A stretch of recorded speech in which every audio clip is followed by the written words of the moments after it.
Halo teman-teman, kembali lagi bersama saya Haikal Fatur Rahman di sini. Eh, Pada kesempatan kali ini saya akan menjelaskan topik yang cukup menarik nih.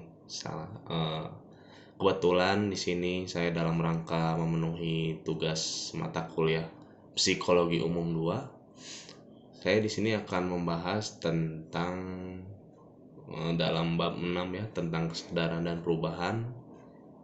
Subbab yang akan saya bahas yaitu ada kesadaran dan pemantauan.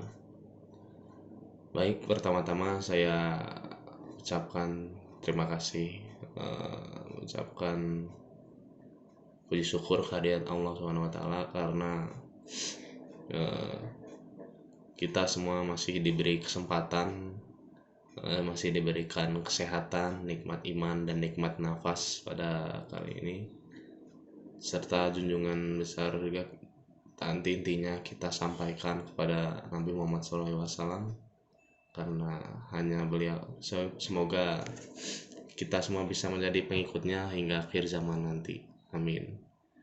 Baik, pertama-tama saya akan ucapkan terima kasih kepada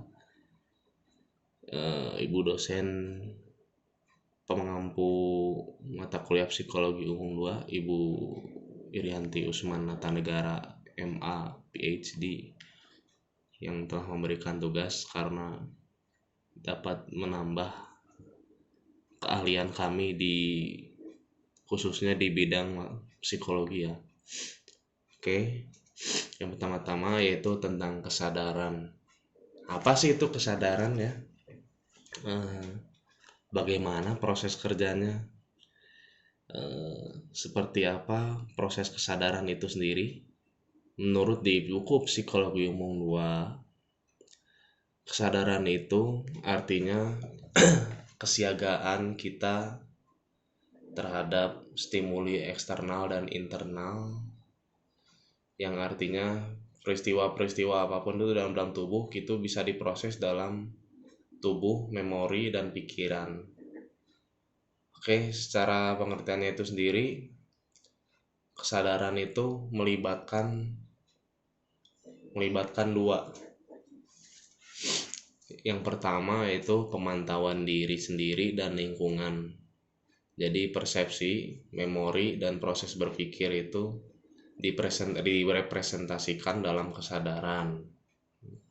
Lalu yang kedua, pengertian secara sederhananya dari kesadaran itu sendiri yaitu kita bisa mengendalikan diri sendiri dan lingkungan, sehingga kita mampu memulai dan mengakhiri aktivitas perilaku dan kognitif. Kalau tidak salah itu menurut Kierstrom tahun 1984. Lalu yang kedua yang akan saya bahas yaitu tentang pemantauan. Gimana sih pemantauan itu? Bagaimana terjadinya proses pemantauan itu terhadap manusia?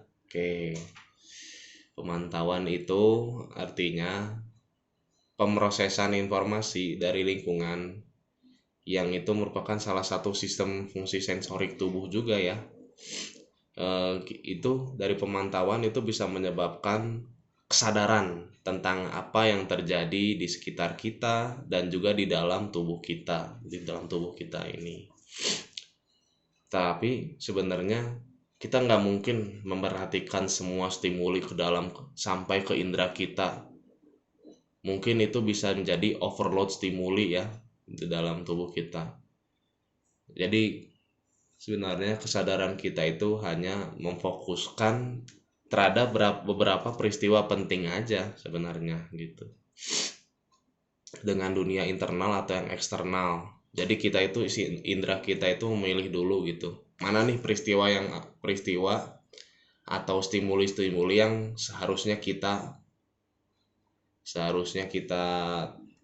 tangkap lebih dulu gitu dibandingkan beberapa peristiwa yang lainnya. Misalkan ketika kalian sedang menonton saya ini sedang berbicara di depan di sini, kalian pasti fokusnya terhadap saya sedang lagi berbicara ini gitu kan.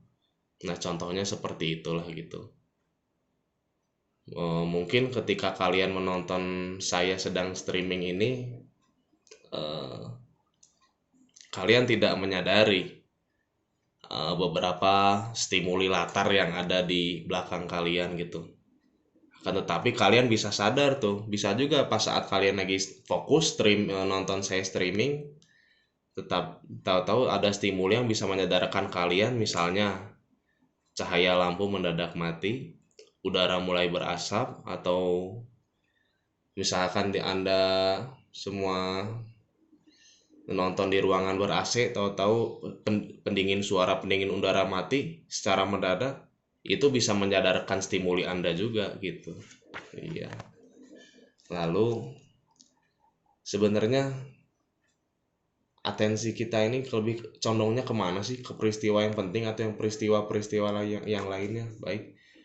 Untuk atensi kita itu sebenarnya perhatian kita ya, itu lebih selektif. Sebagian peristiwa itu lebih diutamakan dibandingkan peristiwa yang lain. Maksudnya gimana sih lebih diutamakan itu? Ya seperti yang saya tadi ceritakan.